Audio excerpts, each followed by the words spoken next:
Assalamualaikum warahmatullahi wabarakatuh.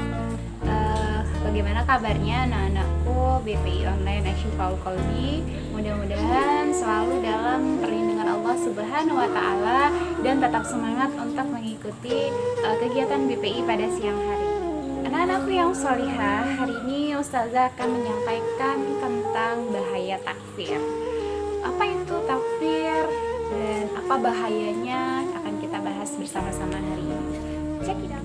Anak-anakku yang sholihah, akhir-akhir ini banyak fenomena yang muncul yang cukup menggemparkan. Salah satunya adalah fenomena tentang ada segelompok umat yang senang sekali mengkafir-kafirkan orang lain begitu.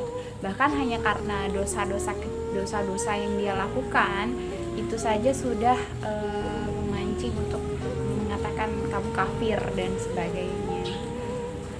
Itulah fenomena yang terjadi. Lebih jauh lagi bahkan pemimpin dan para ulama juga ikut dikafir-kafirkan gitu. Astagfirullahaladzim. Nah, sebenarnya apa sih yang melatar belakangi munculnya golongan yang suka mengkafir-kafirkan orang lain ini?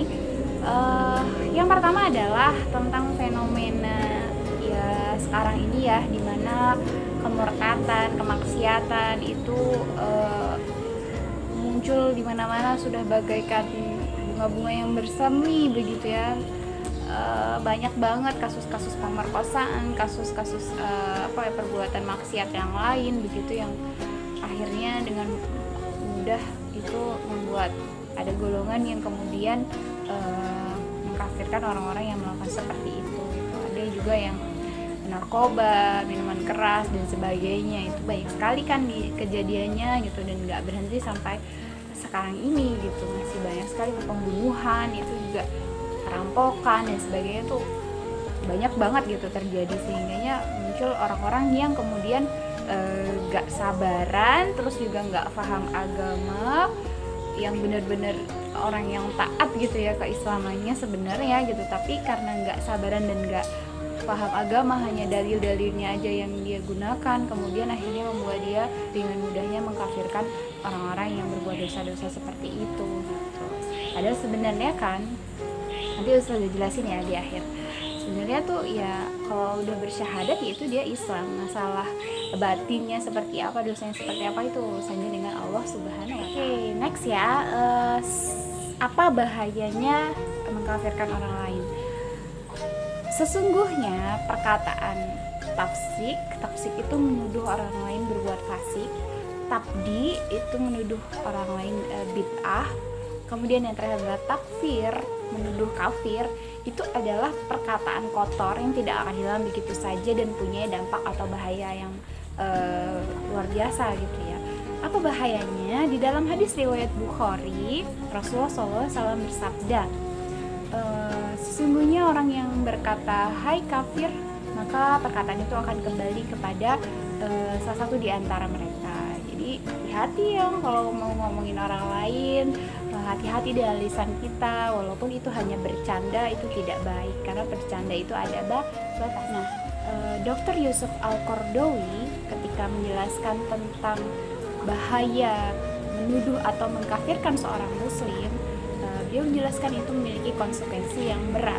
Padahal seorang yang sudah berikrar dan mengucapkan kalimat syahadat itu sudah dianggap sebagai muslim, dan dimana nyawa dan hartanya itu terlindungi. Menuduh seorang muslim menjadi kafir itu hukumnya sangat berbahaya, dan akibat yang ditimbulkannya itu juga lebih berbahaya lagi. Apa saja akibatnya? Yang pertama adalah bagi istrinya dilarang berdiam diri dengan suaminya yang kafir. Nah, jadi nggak boleh tuh muslimah menikah dengan orang yang kafir. Kemudian bagi anak-anaknya itu dilarang juga untuk ditangguhkan haknya, jadi nggak boleh mengasuh anak-anaknya, jadi harus dipisahkan. Dan kalau orang tuanya kafir, maka ya harus ditanggung oleh umat muslim anak-anaknya. Terus kemudian bahayanya lagi, jauh dari rahmat Allah, karena kalau meninggal dalam keadaan kafir itu sudah pasti kekal di dalam neraka gitu. Karena surga itu hanya untuk umat muslim gitu. Tiket ke surga ya syahadat itu tadi gitu. Jadi kalau sudah kafir, sudah jauh dari rahmat Allah, tiketnya ke neraka. Begitupun dia harus dijatuhi hukuman karena telah sesat begitu ya. Makanya itu ngeri deh kalau misalnya kita mengkafir-kafirkan orang lain gitu, itu bahaya. Selanjutnya ada golongan-golongan yang berhak untuk dikafirkan. Yang pertama adalah golongan dari komunis dan juga paham ateis. Komunis dan ateis ini adalah golongan orang-orang yang tidak mempercaya adanya Tuhan. Dan golongan ini memang adalah musuh Islam gitu, dan mereka memang memusuhi Islam gitu.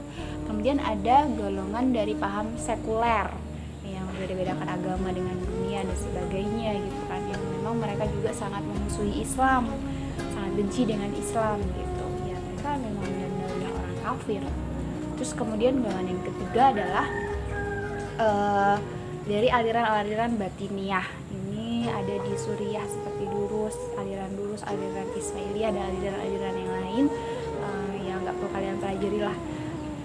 Yang jelas 3 golongan inilah yang berhak untuk dikafirkan begitu. Jadi kalau ada teman kita sesama muslim, apalagi teman sekelas kita gitu, teman di sekolah kita, orang yang kita kenal, dan kita tahu bahwa ayah ibunya muslim dan dia juga adalah muslim, maka tidak boleh kita mengatakan atau mengkafir-kafirkan dan menuduh teman kita itu dengan sebutan kafir, memanggil hei kafir gitu, kafir lo gitu, itu gak boleh gitu ya, karena ucapan itu akan kembali kepada kita dan kita tadi akan mendapatkan akibat yang tadi sudah sebutkan, itu bahaya yang lebih mengerikan tadi gitu.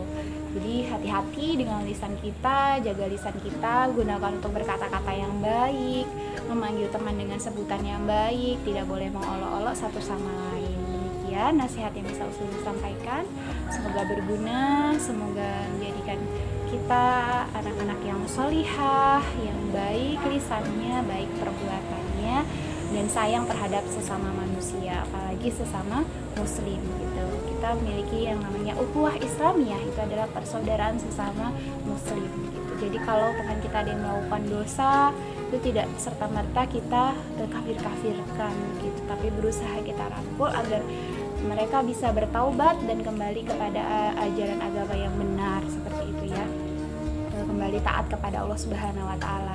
Karena selama dia sudah mengucap syahadat, dia sudah muslim, keturunan dari muslim begitu ya, dan dia tidak murtad ke agama lain, maka dia masih berhak untuk menerima ampunan dari Allah Subhanahu wa Ta'ala. Dan Allah Subhanahu wa Ta'ala adalah Tuhan kita yang Maha Pengampun, Maha Penyayang. Demikian yang bisa saya sampaikan, kurang lebihnya mohon dimaafkan. Ustazah akhiri, wabillahi taufik wal hidayah wa ridho wal inayah. Wassalamualaikum warahmatullahi wabarakatuh.